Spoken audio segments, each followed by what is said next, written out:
Good morning students, welcome to my YouTube channel.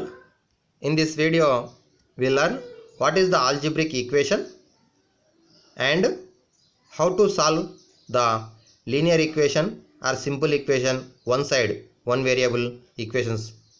Okay, మన video నందు algebraic equation అంటే ఏంది, లీనియర్ ఈక్వేషన్ అంటే ఏంది, అలాగే లీనియర్ ఈక్వేషన్ ఉన్నప్పుడు ఏ విధంగా సాల్వ్ చేస్తామో నేర్చుకుందాం. ముందు వీడియోలో మనం ఆల్జిబ్రిక్ ఎక్స్ప్రెషన్ అంటే నేర్చుకున్నాం కదా, ఒక్కసారి గుర్తు చేసుకుందాం. మరి ఆల్జిబ్రిక్ ఎక్స్ప్రెషన్ అంటే 2 or more terms are combined with addition or subtraction ఉన్నట్టయితే దట్ ఈజ్ ఆల్జిబ్రిక్ ఎక్స్ప్రెషన్ అని నేర్చుకున్నాం. నెక్స్ట్ ఇక్కడ కొన్ని కొత్త టర్మ్స్ మనం నేర్చుకుంటున్నాం ఈరోజు ఈ వీడియో నందు. If two numerical expressions are connected with the either signs equal to symbol, greater than symbol or less than symbol combination ఉన్నట్టయితే that is called mathematical sentence or numerical sentence. చూడండి, two numerical expressions, for example 4 + 3 equal to 2 + 5. This is also one of the sentence, mathematical sentence. Next one 4 + 3 greater than 5. Okay, next one 3 + 9 less than 20. So this is also one of the numerical sentence. So two numerical expressions connected, sign, equal symbol, greater than symbol, less than symbol combination తో ఉన్నట్టయితే that is called mathematical sentence అంటాం, లేదంటే numerical sentence అని అంటాం. Next one, mathematical sentence whose truth value cannot be determined either true or false is called mathematical statement అంటాం. చూడండి, ఇప్పుడు 4 + 3 = 2 + 5, true or false? Yes, true. 4 + 3 greater than 5, yes, true.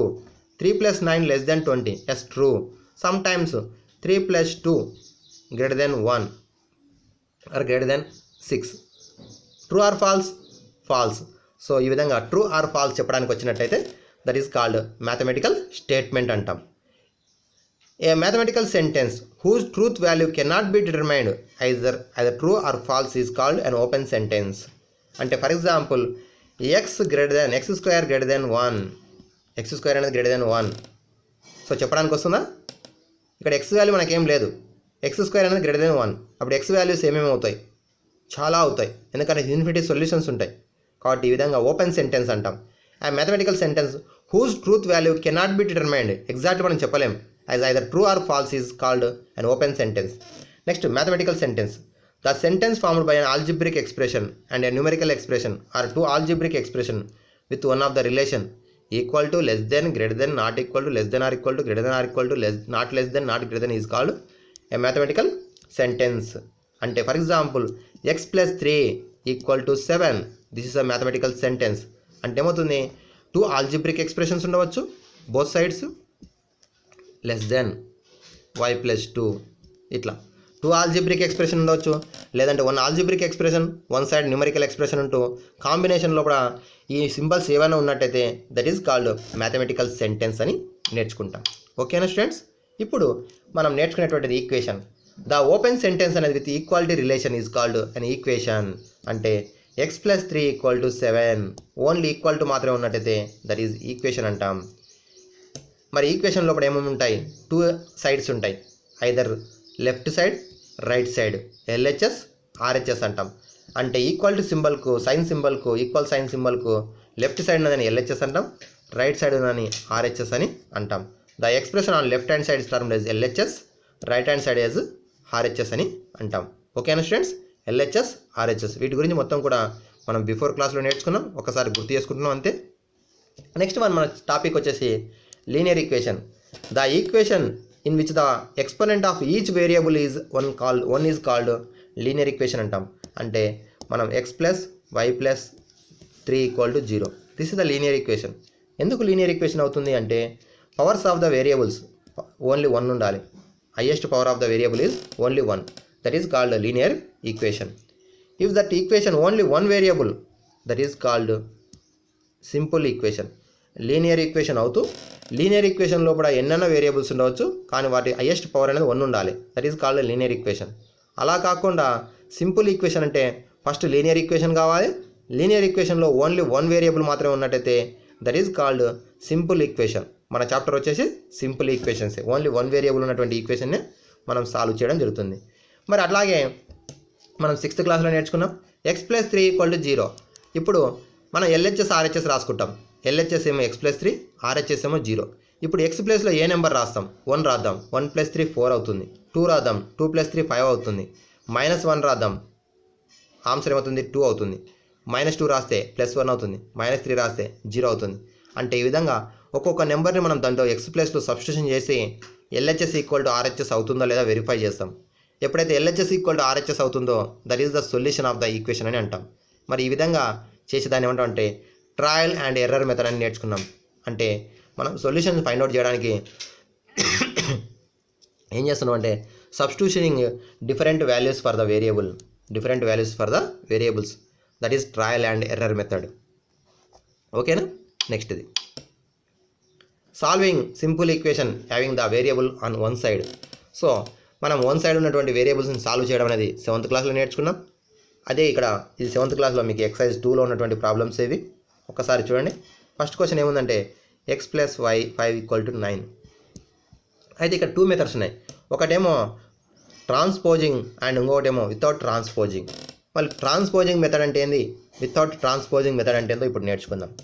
మామూలుగా మనము transposing నేర్చుకుంటాం. వితౌట్ ట్రాన్స్పోజింగ్ అంటే for example x + 5 = 9. ఇప్పుడు ఏం చేయాలంటే మనం +5 ఉంది, మనకి వేరియబుల్ అనేది ఓన్లీ లెఫ్ట్ సైడ్ ఉండాలి, కాన్స్టెంట్ అనేది రైట్ సైడ్ ఉండాలి. ఇప్పుడు x + 5 ఉంది. ఇప్పుడు ఏం చేస్తున్నాం అంటే ట్రాన్స్పోజింగ్ కాకుండా వితౌట్ ట్రాన్స్పోజింగ్ అంటే బోత్ సైడ్స్ -5 యాడ్ చేయాలి.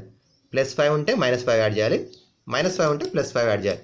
ఇప్పుడు +5 -5 క్యాన్సల్. x = 9 - 5 అంటే 4 అవుతుంది. This is the method is without transposing method. మరి what is the transposing method? In the transposing method the terms are move to one side to other side. One side అంటే LHS నుంచి RHS కావచ్చు, RHS నుంచి LHS కావచ్చు. Terms move అవుతున్నాయి. So terms ఇక్కడ +5 అనేది transpose అంటాం. అంటే లెఫ్ట్ నుంచి రైట్కి వెళ్ళొచ్చు, రైట్ నుంచి లెఫ్ట్కి వెళ్ళొచ్చు. ట్రాన్స్పోజ్ అయ్యేటప్పుడు పాజిటివ్ నెంబర్ అనేది నెగిటివ్ అవుతుంది, నెగిటివ్ అనేది పాజిటివ్ అవుతుంది. సో x = 9 - 5, x = 4 అవుతుంది. ఓకేనా? సో టర్మ్ మూవ్ అయితేనేమో సింబల్ చేంజ్ అవుతుంది. అలా కాకుండా 3x = 5, 3x = 5. ఇప్పుడు xను 3 అనేది మల్టిప్లై చేస్తుంది. ఈ విధంగా మల్టిప్లై చేసేటప్పుడు రెండో సైడ్ వెళ్తే ఏమవుతుంది? డివైడ్ అవుతుంది, 5/3 అవుతుంది. అదే వితౌట్ ట్రాన్స్పోజింగ్ అంటే ఏం చేయాలి? బోత్ సైడ్స్ /3 ఇట్లా చేయాలి. సేమ్ ఆన్సర్ వస్తుంది. ఒకటేమో వితౌట్ ట్రాన్స్పోజింగ్, ఒకటేమో ట్రాన్స్పోజింగ్. మనం మామూలుగా ట్రాన్స్పోజింగ్ అనేది నేర్చుకుంటాం. ఓకేనా? ఇప్పుడు కొన్ని క్వశ్చన్స్ మనం సాల్వ్ చేద్దాం. చూడండి. ఫస్ట్ క్వశ్చన్ ఏముంది మన పుస్తకంలో? ఎగ్జాంపుల్ 1. So 3y + 39 = 8. ఇక్కడ మనకి ఏముంది, ఏం అబ్జర్వ్ చేయాలి? వేరియబుల్ టర్మ్ ఏముంది? 3y, constant +39, RHS side constant ఉంది. ఇప్పుడు +39 అనే కాన్స్టెంట్ను రైట్ సైడ్ మూవ్ అవుతుంది. మనం ముందే చెప్పుకున్నాం. +39 మూవ్ అవుతే ట్రాన్స్పోజింగ్ అంటాం. -39 అవుతుంది. ప్లస్ ఉంటే మైనస్ అవుతుంది. 8 - 39 మన ఇంటీజర్స్లో నేర్చుకున్నాం. సింప్లిఫికేషన్ -31 అవుతుంది. ఓకేనా స్టూడెంట్స్? 3y = -31. మరి వైని 3 ఏం చేస్తుంది? మల్టిప్లై చేస్తుంది. సో సెకండ్ సైడ్ వస్తే అవుతుంది divide means right the denominator. -31/3. This is the answer. ఇప్పుడు వెరిఫై చేయవచ్చు మనం. చూడండి. ఇప్పుడు వెరిఫై అంటే ఏం చేయాలి? -31/3 + 39 LHSలో రాయాలి. 3 క్యాన్సిల్ అయితే -31 + 39. -31 + 39 ఏమవుతుంది? 8 అవుతుంది. RHS కూడా 8 ఉందా? సో ఉంది కాబట్టి మనకు వచ్చినటువంటి సమాధానం సరి అనేది అవుతుంది. ఓకేనా స్టూడెంట్స్? నెక్స్ట్ క్వశ్చన్ చూద్దాం. Example 2. Solve the equation 7/4 - p = 11. ముందుగా లెఫ్ట్ సైడ్ -p ఒకటి ఉంది, 7/4 ఉంది, +7/4 ఉంది. +7/4 అనేది రైట్ సైడ్ వస్తుంది, -7/4 అవుతుంది. So -p = 11 - 7/4 11 minus 7/4. ఇప్పుడు మనం ఫ్రాక్షన్స్లో నేర్చుకున్నాం, డినామినేటర్స్ డిఫరెంట్ ఉన్నప్పుడు ఈ రెండు డినామినేటర్స్ 11/1 మైనస్ 7/4 ఉన్నప్పుడు బటర్ఫ్లై మెథడ్ అంటే 11 4 44 minus 1 7 7, 44 minus 7. In the denominator multiply 1 into 4 4. This is the easy method to solve the two unlike fractions. Only 2 ఉన్నప్పుడు మాత్రమే ఈ మెథడ్ ఫాలో అవుతాం. 11 4 44 మైనస్ 1 7 7 డివైడెడ్ బై 1 4 4. సో 37/4 అవుతుంది. ఇదేంది మైనస్ పి, కానీ మనకు కావాల్సింది ఏంది పి కావాలి. మైనస్ అనేది ఇక్కడ రెండో సైడ్ వస్తుంది. So symbol change, both side symbol change చేస్తాం. మైనస్ పి అనేది ప్లస్ పి అవుతుంది, ప్లస్ 37/4 అనేది మైనస్ 37/4 అవుతుంది. This is the solution. ఓకేనా, మీరు వెరిఫై చేయొచ్చు, వెరిఫై చేసిన సేమ్ ఆన్సర్ వస్తుంది. నెక్స్ట్ క్వశ్చన్, ఇది మన పుస్తకంలో లేదు, అయితే ఇది సిబిఎస్ఈ పుస్తకంలో ఉన్నటువంటి లెక్కలు. సో మనకు ప్రాక్టీస్ కోసం కొన్ని ఎక్స్ప్లెయిన్ చేయడం జరుగుతుంది మీకు. చూడండి, 8x + 5/6 = 11. ఇప్పుడు ఏం చేయొచ్చు, 8x = 11 మైనస్ 5/6. ఇక్కడ కూడా సేమ్, డినామినేటర్ వేరుగా ఉంది కాబట్టి 11 6 66 minus 1 5 5. In the denominator 1 6 6. 66 minus 5 ఏమవుతుంది, 61/6 అవుతుంది. ఇది 8x. కానీ మనకు కావాల్సింది ఏంది, 8ని ఎక్స్ని 8 అనేది మల్టిప్లై చేస్తుంది. సో డివైడ్ చేస్తుంది కాబట్టి 61/6 into 8. ఎందుకంటే ఫస్ట్ డినామినేటర్ 6 ఉంది కాబట్టి దాన్ని మల్టిప్లై చేస్తుంది. 6 8 48. So the answer is 61/48 is the answer. ఓకేనా, నెక్స్ట్ అనదర్ క్వశ్చన్ చూద్దాం. Same 15/4 minus 7x = 9. So first of all constant is move to right side. 9 minus 15/4. Denominator is 1. So minus 7x = 9 4 36 minus 115 15/4. 36 minus 15 ఏమవుతుంది, 21/4. ఓకేనా, next ఇది x minus 7x. ఇది మనకి x కావాలి. x value ఏమవుతుంది, 21/4 into 1/-7 రాయొచ్చు. -7 multiply చేస్తుంది కాబట్టి సెకండ్ సైడ్ వస్తే డివైడ్ అవుతుంది. 7 1 7 3 క్యాన్సల్. సో 3 1 3/4. డినామినేటర్కి ఉన్నటువంటి మైనస్ని న్యూమరేటర్కి రాస్తాం. So x is equal to -3/4 is the answer. ఓకేనా, x ఈజ్ ఈక్వల్ టు -3/4. ఈ విధంగా మనము ఫస్ట్ ఆఫ్ ఆల్ కాన్స్టెంట్ని రైట్ సైడ్ మూవ్ చేస్తాం. నెక్స్ట్ ఇది వేరియబుల్కు -7 అనేది కోఎఫిషియంట్ కాబట్టి సెకండ్ సైడ్ వెళ్తే డివైడ్ అవుతుంది. క్యాన్సలేషన్ చేసి ఆన్సర్ రాయడం జరుగుతుంది.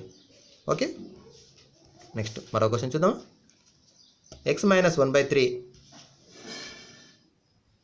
= 5 1/2.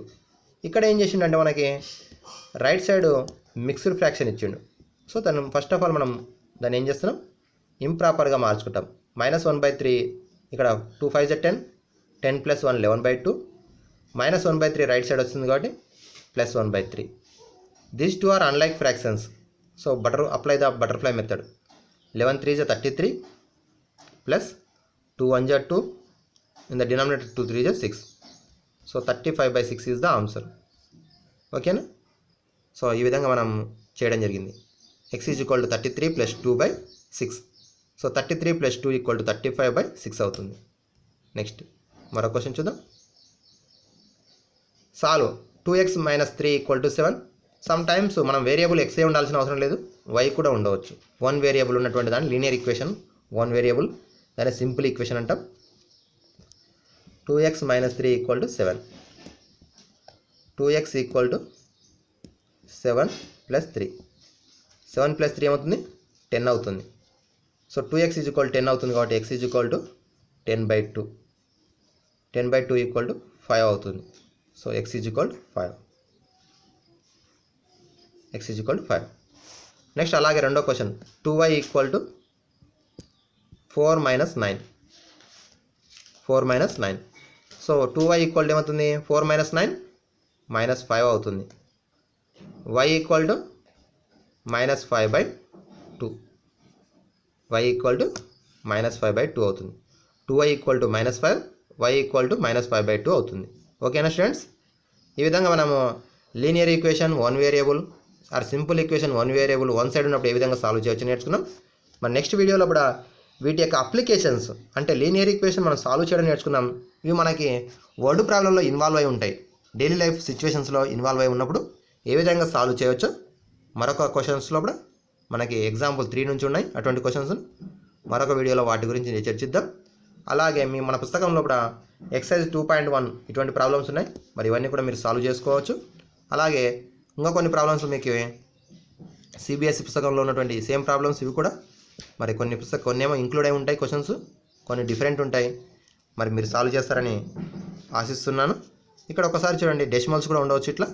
మరి డెసిమల్స్ ఉన్నప్పుడు మీరు ఏ విధంగా చేయొచ్చో మీకు చూపిస్తున్నాను. చూడండి 1.6 ఈజ్ ఈక్వల్ టు y/1.5 ఉంది. సో y అనేటువంటి వేరియబుల్ను 1.5 మల్టిప్లై చేస్తుంది, డివైడ్ చేస్తుంది. డినామినేటర్లో ఉంటే డివైడ్ చేస్తుంది. సో లెఫ్ట్ సైడ్కి వచ్చినట్టయితే మల్టిప్లై అవుతుంది. అప్పుడు y ఈజ్ ఈక్వల్ టు ఏం రాయొచ్చు 1.6 ఇంటూ 1.5 రాయొచ్చు. మరి డెసిమల్ యొక్క మల్టిప్లికేషన్ మనం ఇదివరకు నేర్చుకున్నాం కదా, 7th క్లాస్ 8th క్లాస్లో నేర్చుకున్నాం.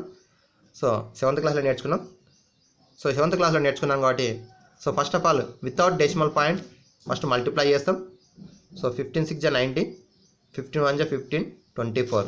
ఇప్పుడు the point before 2 digits in the decimal places 2 places ఉన్నాయి కాబట్టి ఇక్కడ ఒకటి ఉన్నాయి కాబట్టి ఇప్పుడు the point before 2 digits 2.40 is the answer. 2.40 అని 2.4 అని రాస్తాం. ఈ విధంగా డెసిమల్స్ ఉన్నప్పుడు మనం సాల్వ్ చేయొచ్చు. ఓకేనా students? Thank you. Like, share and subscribe my YouTube channel.